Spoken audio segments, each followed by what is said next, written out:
Rumahnya digeruduk massa, Yusuf Mansur ternyata berada di luar negeri. Rumah Yusuf Mansur digeruduk sejumlah orang, sang pemilik rumah ternyata tengah berada di luar negeri. Hal tersebut disampaikan Yusuf Mansur di akun Instagramnya, @yusufmansurnew, Rabu, tanggal 22 Juni tahun 2022. Yusuf Mansur mengaku ada di Yaman, dan kini bersiap bertolak ke Mesir.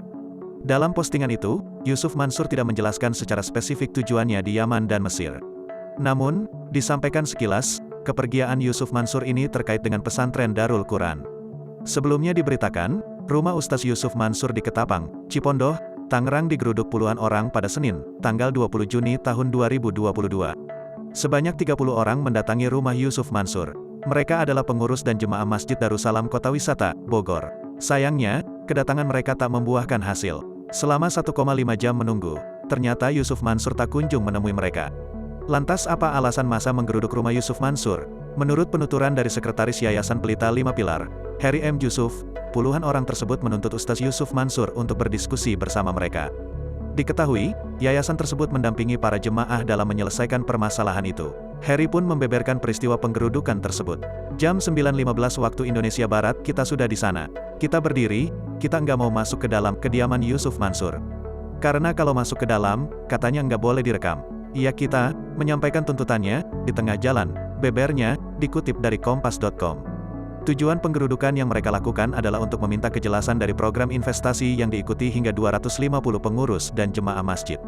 Penyampaian tuntutan pun berlangsung selama 1,5 jam kemudian mereka meninggalkan lokasi. Saat itu, Ustaz Yusuf Mansur dan keluarga tak menemui mereka. Namun, mereka bertemu dengan seseorang yang mengaku sebagai kuasa hukum Ustaz Yusuf Mansur. Ya dia, Yusuf Mansur kabur kok. Enggak ada, pihak keluarga Yusuf Mansur, tapi ada yang ngaku dari kuasa hukumnya. Saya enggak yakin kalau itu kuasa hukumnya, kalau dia kuasa hukum harusnya menunjukkan suratnya, tutup Heri. Sementara itu, dikutip dari YouTube Kompas TV, Selasa, tanggal 21 Juni tahun 2022, kuasa hukum korban investasi, Zaini Mustafa memberikan penjelasan lebih lanjut terkait penggerudukan rumah Yusuf Mansur. Tadi membacakan pernyataan sikap dari investor batubara yang tergabung dalam investasi investor yang bernama Jabal Nur, Jamaah Masjid Darussalam Kota Wisata, terang Zaini. Puluhan orang tersebut meminta Ustaz Yusuf Mansur untuk mengembalikan seluruh investasi sebesar 20 miliar yang disetorkan pada tahun 2009. Intinya dari pernyataan sikap tersebut, kami meminta Yusuf Mansur mengembalikan seluruh investasi yang kami setor kepada Ustaz Yusuf Mansur pada tahun 2009 kemarin. Jumlahnya cukup fantastis lah, perkiraan sekitar 50 miliaran, investasi seluruh jamaah, jelasnya. Zaini mewakili para korban meminta Ustaz Yusuf Mansur untuk memberikan klarifikasi bahwa investasi batubara tersebut bukanlah hoaks seperti yang dikatakannya. Ia menegaskan bahwa investasi tersebut benar. Kami minta klarifikasi terkait dengan pernyataan Ustaz Yusuf Mansur, yang mengatakan bahwa investasi batubara yang berada di kota wisata itu menurut Ustaz Yusuf Mansur adalah hoaks.